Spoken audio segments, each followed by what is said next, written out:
Bem-vindos a mais um vídeo do canal Conhecimentos da Humanidade.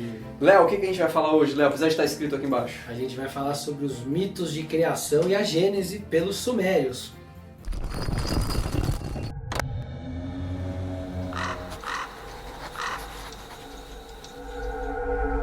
Tudo começa com Namu. O mar primordial. Era uma deusa feminina, de aspecto feminino, e é um ser incriado, né? Ele Isso. simplesmente existia. E era como se fosse o mar primevo. Já vamos começar já explicando a simbologia. Exato. Já na cara, já. Se você for pegar vários mitos de criação, Vários. a água vai estar sempre presente como o gerador, isso. Como Até a o energia primordial. Até o mito científico, não, mentira, gente, os científicos, né? A gente não nasceu na água, os seres vivos. É, Mas vamos pensar um pouco como os sumérios. Isso. Você tá lá entre dois rios, Tigre e Eufrates, e você tem o mar Mediterrâneo ali perto, você tem o Golfo Pérsico ali, tudo mais ou menos perto, então eles conheciam ali o mar. Mas basicamente tudo era mar, eles não conheciam a extensão das coisas, por isso essa ideia mas de eles mar. tinham uma noção de água doce e água salgada. É, tem isso. Porque isso é muito importante para a mitologia deles. Então vamos lá, tinha a terra e o mar estava em volta, não sabia como era, se Isso. era e tal. Então Namu gerou uma criatura que era feminino e masculino, como um yin yang. Isso, era uma montanha, Era né? uma montanha, onde o topo era o céu e a base era a terra. E tinham nomes. Anki. An era o topo, então o céu. Céu. An era o céu, então já vai guardando isso. E Ki era a base, era a terra. Então aí, de novo, né? A gente tá falando do princípio masculino e do princípio feminino, né? O céu sempre é o princípio masculino, porque é de onde chove, de onde caem os iodes, os espermatozoides, e a base da montanha, o que é a terra, que é quem recebe essa chuva que estimula a terra e que faz com que dali germine e brote, né? Anki, o céu, Ki, a terra. E aí, An, que é o céu, ele gera, sabe-se lá como, Enlil. Enlil, grande Enlil. Enlil ele vai se tornar um deus do ar, ele é um deus importante no panteão sumeriano. E é ele que separa o céu da terra. Além de separar, né? Os outros deuses surgem. Surgem. E aí tem, por exemplo, tem Inanna, que é a deusa do amor e da fertilidade. Isso. Tem Enki, que também é um deus bem importante. O seu nome, que tem Ki, que é a terra, faz uma referência à terra, mas na verdade ele é o deus dos rios. Então imagine a importância de um deus para uma civilização que está entre dois rios, que transbordam e tornam aquela região fértil. E como o Bruno falou, imagina para os caras, eu olho para um lado tem água, olho para o outro tem água, olho para o outro tem o mar. Então eles estavam numa ilha ali, né, praticamente, é como eles se sentiam. Sim. Então era muito importante tanto esse mar primordial quanto esse deus que era o deus dos rios. Eles viviam lá, os deuses viviam nesse lugar que apareceu, como nós vivemos hoje em dia, ou como os sumerianos viviam. Isso. Né? Então eles precisavam plantar, cuidar da agricultura, dos animais. Eles tinham uma vida igual a nossa. Exatamente. Só que não existia gente. Não. Eram só os deuses. Eram só os deuses. E aí, por uma questão de negligência, alguém não fez o que deveria ser feito, algum deus estagiário deixou de fazer alguma coisa e a terra não deu o que deveria ter dado. A colheita não foi farta.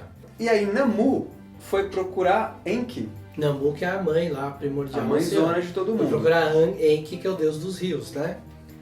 Só que Enki estava dormindo. Olha a metáfora, né? A colheita não foi boa porque os rios estavam dormindo.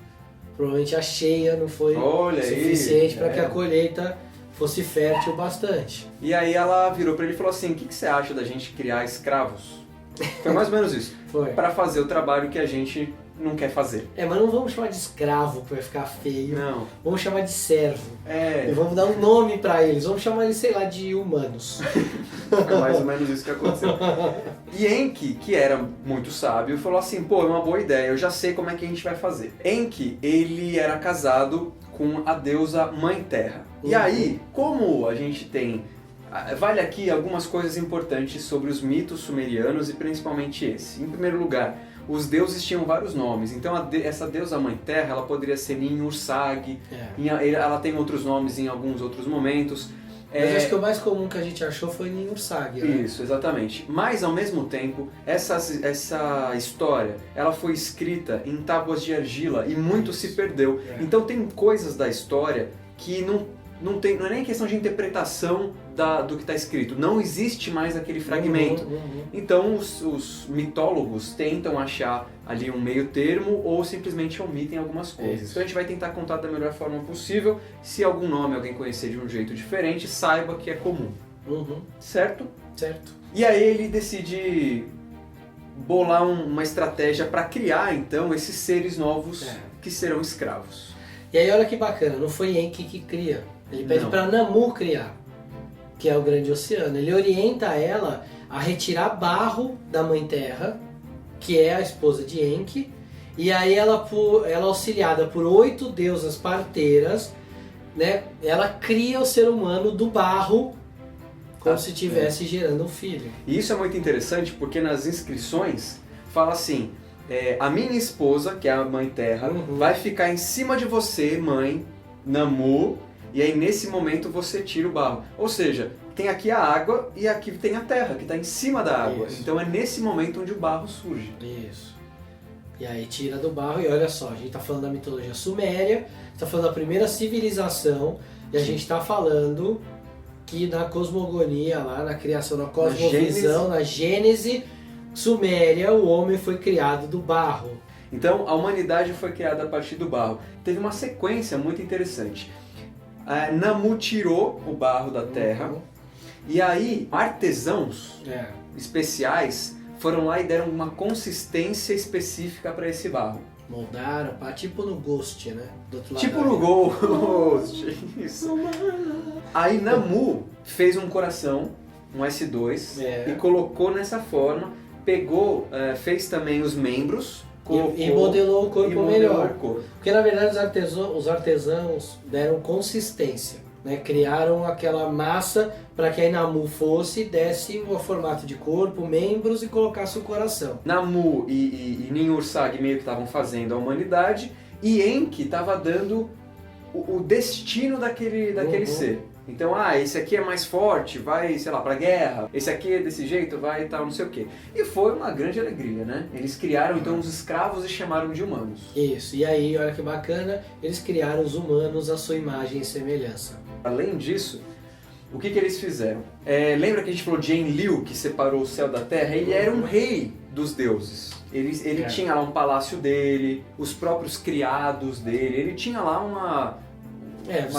Se você assistiu nossos vídeos anteriores que a gente falou dos sumérios, que a gente explica os zigurates, eles eram a morada dos deuses. Tinha um andar que era a casa dos deuses, que era o andar superior, e o andar de baixo era onde fazer os sacrifícios, onde tinha as coisas. Se manifestava. Então, na cidade de Nippur tinha um zigurate que era onde ele morava. Isso. E aí o deus então era como se fosse um rei. Então o que eles fizeram? Eles fizeram tanto a imagem de semelhança dos deuses, que entre os humanos, entre a humanidade, também foi criado um rei.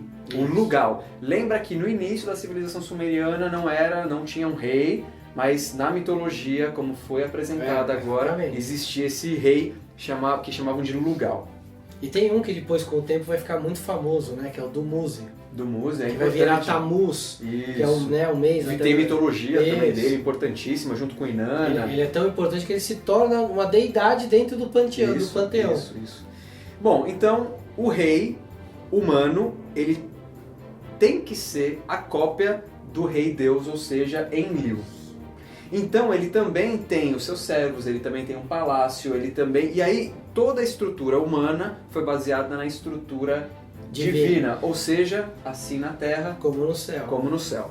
Diferente dos egípcios, onde o faraó era o deus, lá na Suméria não era. Não era, ele era uma representação, uma imagem. Ele era o representante divino. Não o divino. Não o divino, Tanto que em alguns lugares, Lugal, que seria o rei, só pode ser Enlil. O rei ali, ele tinha um outro nome que agora eu não me lembro.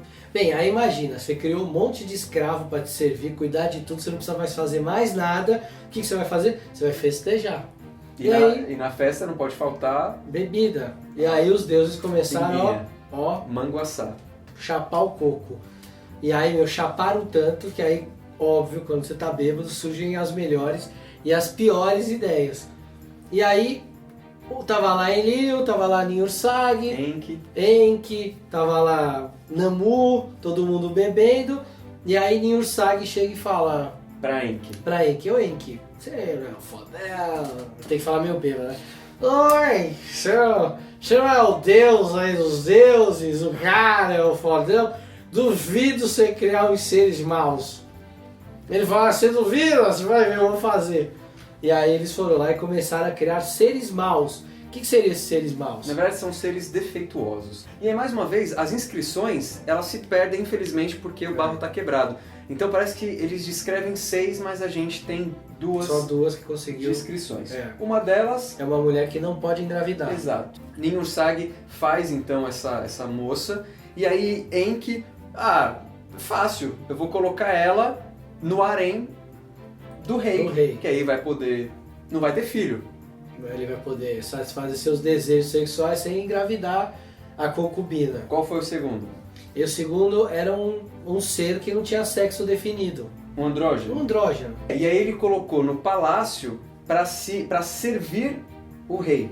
Tem algumas versões que ele não tem um braço, mas eu não sei se eu confio muito nessa versão. Vamos tentar entender, né? Imagina na prática como é que isso era. Imagina que a partir daí que o ser humano cria esse mito, o rei justifica ele ter um harém.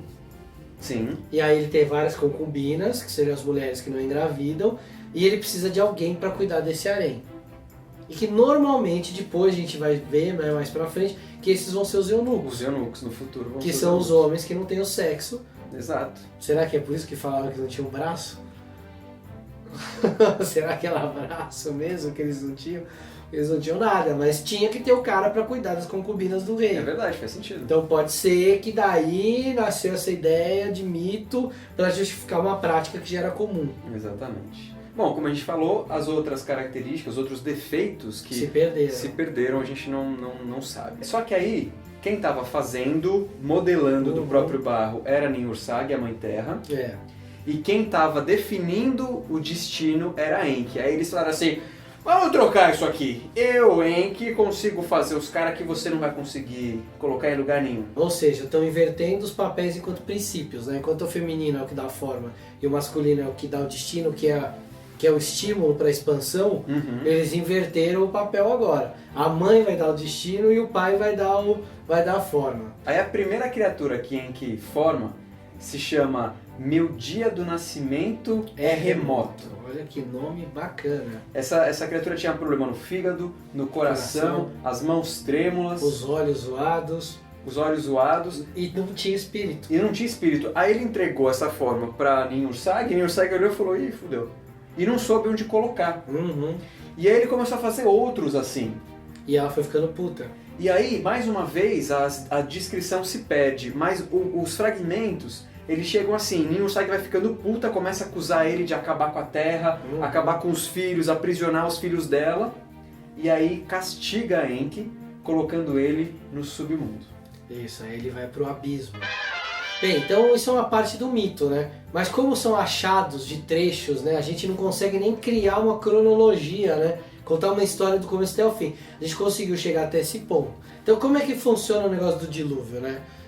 Em primeiro lugar, mais uma vez, essa parte do dilúvio é cheio de problemas por conta das tábuas de argila estarem quebradas. Exatamente. Então isso é um ponto importante. Vamos lá. Então aí, em algum momento, talvez os seres humanos começaram a desenvolver demais o livre-arbítrio e parar de seguir os deuses como eles queriam, ser escravos dos deuses. E por que a gente tem essa possibilidade? Porque existe um cara chamado Zilsudra, que era um sacerdote, ele seguia o que os deuses diziam. Tentavam descobrir o conhecimento dos deuses e tal. Ele era o único que continuou sendo servo dos deuses. Exato. Enquanto a humanidade começou a falar, a gente precisa ser escravo dos deuses.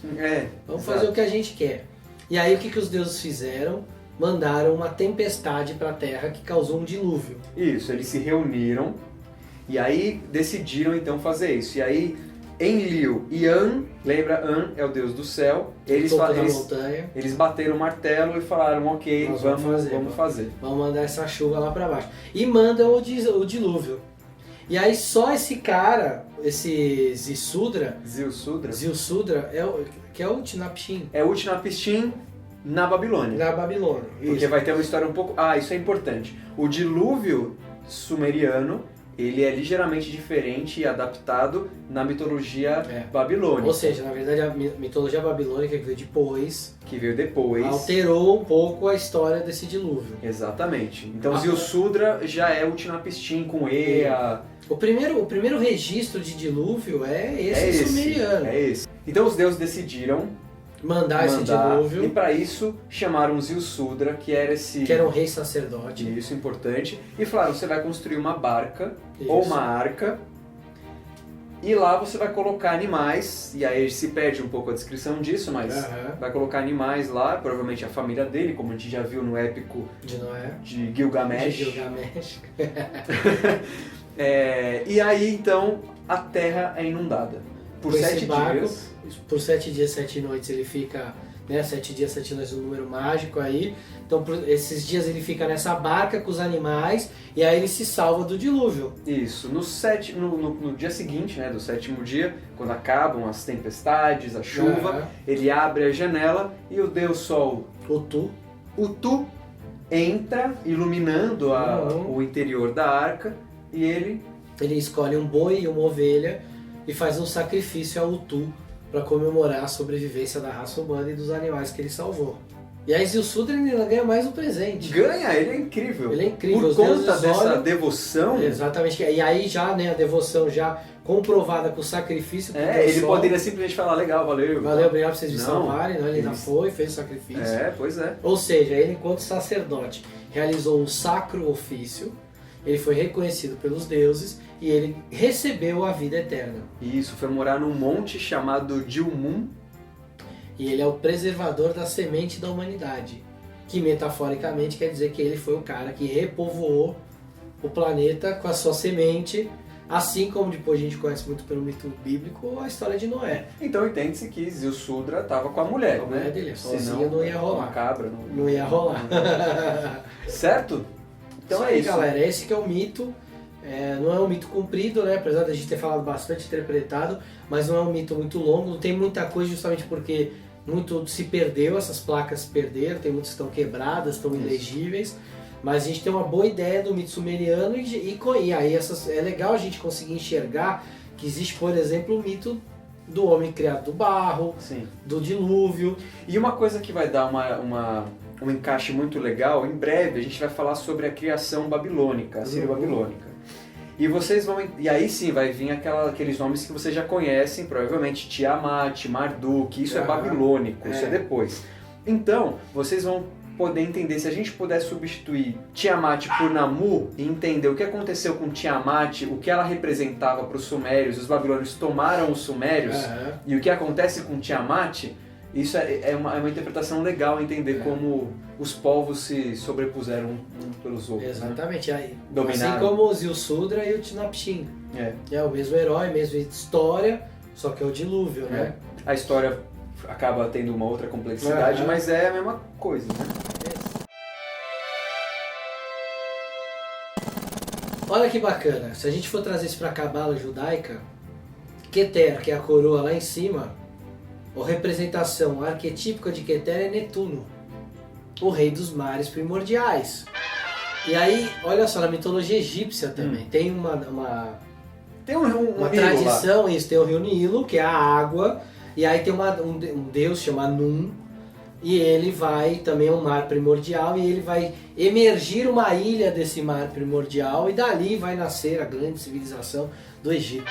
O primeiro registro de dilúvio é esse sumeriano. É esse. O de Noé, do Pentateuco, é depois. Sim. Vem depois disso. Então esse é o dilúvio que dá base às mitologias de dilúvio que vieram depois. A gente já fez um vídeo falando sobre algumas teorias de por que... Aqui ó, em cima vai aparecer. De por que os dilúvios são comuns em todas as mitologias do mundo. Provavelmente eles realmente existiram.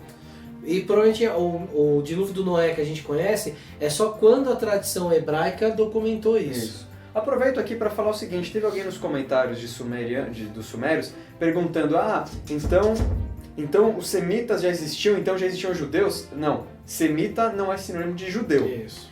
Os judeus, os hebreus, são semitas, mas os semitas não são hebreus. Os árabes são semitas. Os árabes são semitas também. Isso. Então, na verdade, era um povo que existia lá e desse povo vieram vários. Certo? Se você gostou, deixa seu joinha. Curte aí e se inscreve no canal, gente. Tem muita gente que assiste o nosso vídeo e não está inscrito. Se inscreve no canal, isso ajuda a gente bastante. Sim. A gente agora tem um projeto no Padrim. Exatamente, o Padrim é um site de apadrinhamento de canais. Isso.